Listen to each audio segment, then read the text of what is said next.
On the 25th of October 1893, a small force of 700 British South Africa police, under the command of Patrick William Forbes, enacted devastating losses against a surprise attack from the Ndebele Kingdom. 1,500 men were mowed down by Forbes' men that night, with the British troops reportedly only losing 4 of their own men. The numbers defy logic, but this is a stark example of what can happen when you supply a force with significantly advanced technology.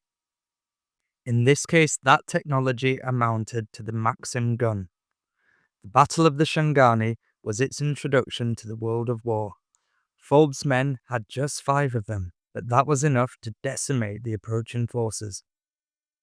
What does that have to do with AI and robots? You can probably gather that by now already, but I'll get onto that later. The Maxim gun was the first ever fully automatic machine gun in the world. It was invented in the UK by Hiram Stevens Maxim in 1884 and was used heavily to enact imperial conquest during this time. This gun is responsible for hundreds of thousands of deaths worldwide across many different conflicts. In hindsight, you could certainly argue that this gun should never have been invented. Maxim is claimed to have thought that a weapon of such power would act as a deterrent to war itself. History doesn't repeat, but I can't help but hear it rhyme sometimes. What can the Maxim gun teach us about AI and robots, though?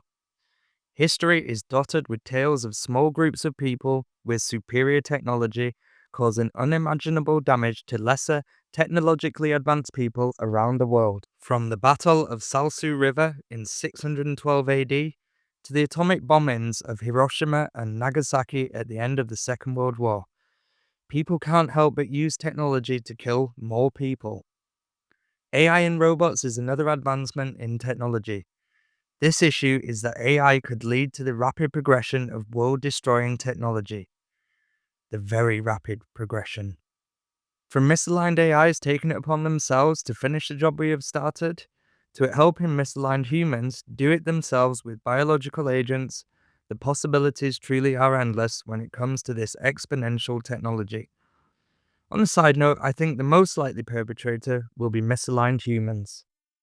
AI should help to solve so many problems in healthcare, education, energy, and much more. Unfortunately, it can also help to solve the problem of how militaries can kill more people more efficiently also.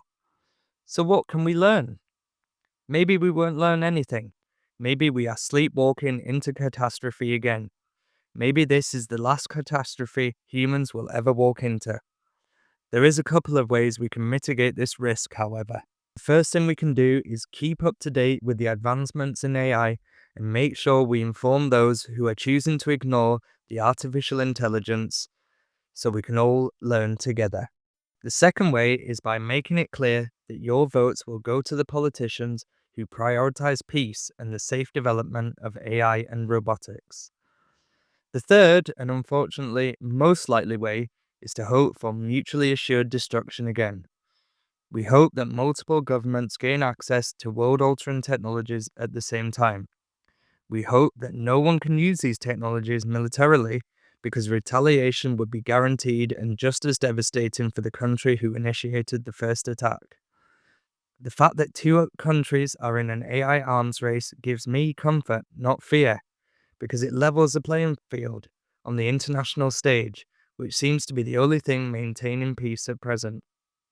So bring on the next Cold War, because it might be the only chance humanity has of getting out of this thing alive.